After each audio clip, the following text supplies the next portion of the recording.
Fala galerinha, tranquilos? Como que vocês estão? Espero que todos estejam bem aí em casa. Então vamos lá. Hoje nós vamos dar início ao nosso conteúdo da unidade 8, que é o último conteúdo, né, do nosso bimestre. E esse último conteúdo a gente vai falar sobre os diferentes tipos de ginásticas existentes, né? Primeiro, antes da gente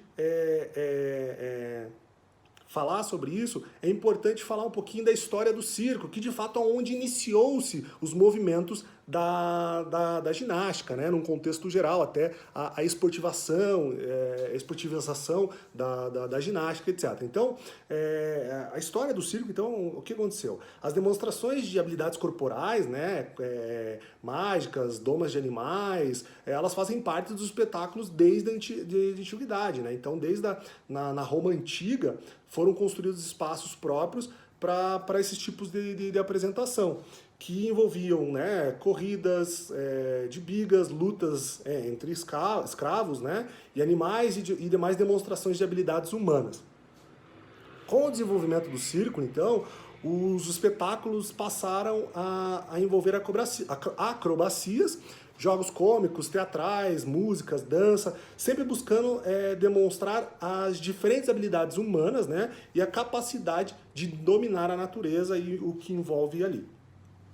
Então, com a Revolução Industrial, o circo passa a ser organizado e reconhecido como tal depois de que Philip Astley, em 1768, promoveu um espetáculo circense, né, que foi apresentado em um anfiteatro em Londres. Apesar dos seus espetáculos serem muito apreciados pela aristocracia inglesa, então, os artistas circenses que ainda se apresentavam nas ruas eram perseguidos e tratados como aberrações, né, justamente pelas movimentações, pelo espetáculo, né, que eles apresentavam. Então, ao mesmo tempo que o circo buscava demonstrar as diversas habilidades humanas, colocando o ser humano no centro, né, do espetáculo, e tirando um pouco dos animais, etc., colocando o ser humano no centro, ele também questionava os limites e as normas impostas pela nova configuração social que existia, né, na pós-revolução industrial, que exigiam que as pessoas fossem mais disciplinadas, voltadas exclusivamente para o trabalho e a produção, efetivamente, né, que existia naquilo. Provavelmente você já deve ter visto isso em história, né, a Revolução Industrial.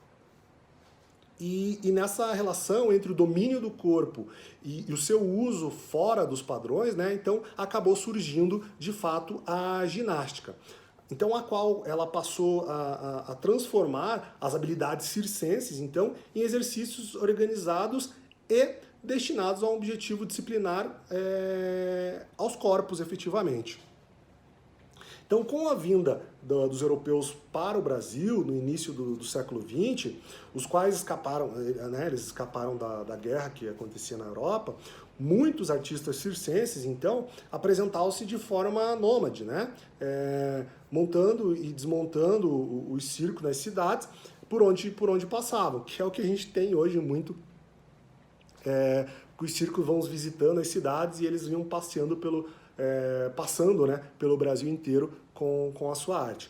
Então, o convívio dos artistas circenses com os artistas locais fez que desenvolvesse, então, uma nova forma de espetáculo circense, incorporando, então, os elementos culturais, né, do nosso país. Então, e foram divididos algumas formas de circo, né? Então, a gente tem os tipos de circo. Então, devido às influências que as artes circenses sofreram ao longo da sua história, é possível que a gente afirmar que há diferentes tipos de circo.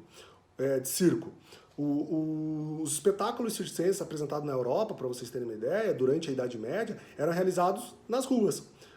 Por tratar-se de um período de muita repressão política e religiosa, os artistas eram vistos como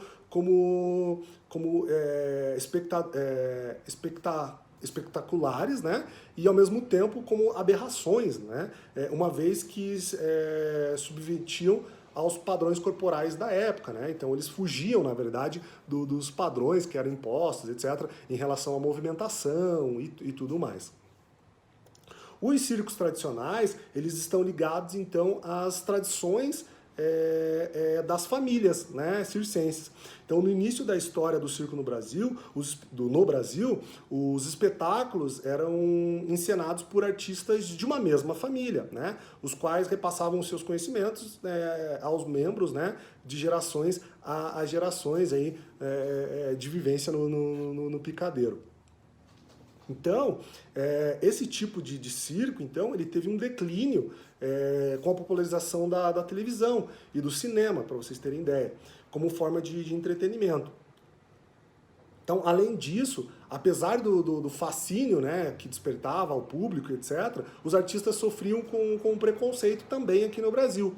Então, eles não estavam encaixados no modelo tradicional de família, né? A vida do indivíduo, enfim, pois eles eram artistas nômades, né? Aqueles que passavam por vários locais, não criavam raiz e etc. Então, muitas vezes, eles tinham o seu trabalho visto como lazer apenas, né? Ou como pouco importante para a sociedade. Mas com as mudanças sociais ocorridas a partir da década de 70, então, os circos passaram a construir-se como empresas, né? Então, os artistas não eram mais somente membros da família, né? Escolas de circos começaram a surgir por todo o país, né, a formar artistas que eram contratados para atuar em determinados espetáculos, etc., né, e com o público cada vez mais exigente. Então, os circos eles passaram a oferecer espetáculos grandiosos, né? Um exemplo do chamado Circo Novo, que acontece com a companhia canadense Cirque du Soleil, né, que é um das companhias circenses mais famosas, né, do mundo. Que foi fundada então no ano de 1984. Então os espetáculos do Cirque du Soleil, elas alinham habilidades, né, dos artistas, músicas, efeitos especiais, teatros, tecnologias, etc. Tudo isso envolvendo apenas a movimentação do seu corpo, né? Então o elemento principal do espetáculo é o próprio corpo do artista. Tranquilo?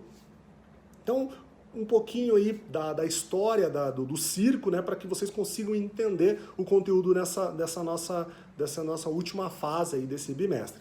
Então, na nossa próxima aula, a gente retoma esse conteúdo um pouquinho e a gente vai falar efetivamente das artes circenses, né, e depois direcionando para ginástica efetivamente. Tranquilos então, galera? Espero que tenham gostado do conteúdo, fiquem ligados aí nas nossas próximas aulas e um abraço e até mais.